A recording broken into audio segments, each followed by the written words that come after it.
नमस्कार। आज बहुजन समाज पार्टी के लिए एक बहुत बड़ा दिन है और चूंकि बहुजन समाज पार्टी के लिए एक बहुत बड़ा दिन है, इसलिए ये उत्तर प्रदेश की राजनीति का भी एक बड़ा दिन है। बहुत बड़ा तो नहीं कहूंगा, लेकिन बड़ा दिन उत्तर प्रदेश भर की राजनीति के लिए भी है। मुद्दत बाद मायावती जी आज बसपा के संस्थापक और अपने राजनीतिक गुरु कांशीराम जी की पुण्यतिथि पर एक बड़ी रैली लखनऊ में करने जा रही है।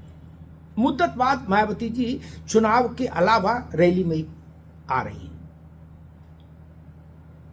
इस रैली में कुछ बुनियादी बदलाव भी किए गए हैं बसपा में, उसकी भी झलक दिखेगी। बसपा का जो चाल चलन, जो नेतृत्व की जो शैली थी, उसमें भी बदलाव हुआ है और वो आज मंच पर दिख जाएगा जब मायावती मंच पर आएंगी रैली की। 6 कुर्सी मायावती जी के अतिरिक्त मंच पर बसपा के इतिहास में ये पहली बार होगा। अन्यथा कांशीराम और मायावती के सामने कभी कोई मंच पर नहीं बैठा, कितना भी बड़ा नेता हो बीएसपी का। इस बार ये प्रयोग किया जा रहा है और उस प्रयोग में सामाजिक समीकरणों का ध्यान रखा जा रहा है। एक मुस्लिम चेहरा भी हो, एक ब्राह्मण चेहरा भी हो मंच पर, एक राजपूत चेहरा भी हो, एक पिछड़ा वर्ग का चेहरा भी हो और मायावती समेत 3 दलित समाज के चेहरे हो। तो कुल मिला के 7 चेहरे मायावती जी को मिलाकर ये बसपा में बुनियादी बदलाव है। इससे पहले ऐसा कभी नहीं देखा गया। तो अखिलेश यादव जो पीडीए ला रहे हैं,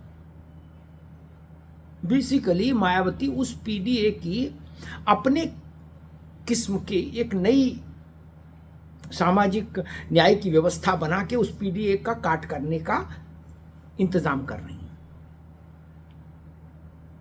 और मायावती के इस पीडीए में दलित भी है, पिछड़ा भी है, ब्राह्मण भी है, मुसलमान भी है, सब है, ठाकुर भी है। यानी अगड़ा, पिछड़ा, दलित, मुसलमान, इस फॉर्मेशन को लेकर मायावती आज देश और प्रदेश की जनता के सामने होगी। ये फॉर्मेशन बड़ा है। जमीन पर कितना चलेगा अभी कहना बहुत जल्दबाजी होगी, लेकिन फॉर्मेशन बड़ा है। और अभी तक जातियों को लगता था कि भाई बसपा में बहन जी की ही चलती है, बहन जी के सामने सब खड़े रहते हैं, बाकी हाथ बांध के केवल बहन जी आसन पर विराजमान होती हैं, आदि आदि। मायावती उन आरोपों से मुक्ति चाहती हैं और बसपा को उन आरोपों से मुक्ति दिलाना चाहती हैं। इस नाते मैंने कहा कि आज का दिन बसपा के लिए बड़ा है और उत्तर प्रदेश की राजनीति के लिए भी बड़ा है। अब दूसरी बात ये कि बसपा जमीन पर जितना मजबूत होती जाएगी, उतना ही समाजवादी पार्टी के लिए चुनावी संकट होता जाएगा, नुकसान होता जाएगा। बसपा अभी 9% वोट के आसपास है, 8.5-9%, और ये किसी दौर में 30% तक जा चुकी है। मेरा अपना आकलन है कि अगर मायावती जी की पार्टी केवल 30% नहीं, केवल 15% वोट प्रतिशत मेंटेन कर ले, यानी जो उसका चरम था 30, उससे ठीक आधा 15% वोट शेयर अगर मायावती की पार्टी ले लेती है चुनाव में, तो समाजवादी पार्टी के लिए संकटपूर्ण परिस्थितियां बन जाएंगी। सिर्फ 15%। तो बसपा की लड़ाई 2 चरणों पर दिखती है मुझे। एक, पहले 15% तक पहुंचो, 9 से 15, यानी 6% वोट अभी एड ऑन करना है मायावती को अपनी पार्टी के खाते में। 9% है, 6% और जोड़ेंगे तो 15 हो जाएगा। और फिर दूसरा ये कि जब 15% वोट हो जाए तब उसको 25 और 25 के बाद 30 की ओर ले चलो। अभी पहले चरण में बीएसपी की कोशिश है अपनी प्रासंगिकता बनाए रखने की, अपनी प्रासंगिकता जताने की। तो वो तब जता सकेगी बीएसपी जब बीएसपी के पास 15% वोट शेयर उत्तर प्रदेश का होगा।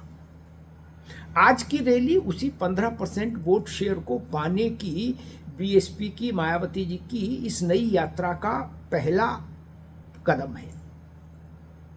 यहीं से बीएसपी उस 15% वोट शेयर की ओर कदम बढ़ाएगी। मायावती जी अपने स्वभाव में परिवर्तन कर रही हैं, इसके लिए अपनी कार्यशैली में परिवर्तन कर रही हैं, इसके लिए ये बड़ी बात है।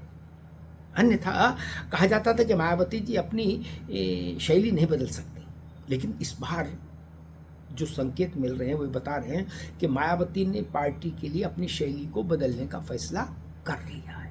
तो अगर बसपा बदली और बसपा का हाथी फिर से खड़ा हुआ, अभी तो बैठा है, खड़ा हुआ और चलने लगा, तो समाजवादी पार्टी सबसे पहले प्रभावित होगी, समाजवादी पार्टी और उसका चुनावी भविष्य। इसलिए आपको याद होगा कि 17 और 22 में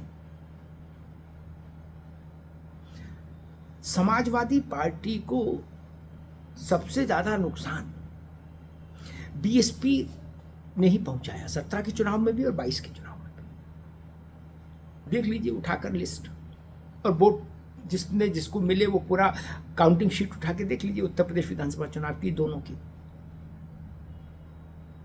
जहां बसपा के उम्मीदवार को 5000 वोट मिले वहां 3000 से सपा हार गई। ऐसे तमाम उदाहरण भरे पड़े।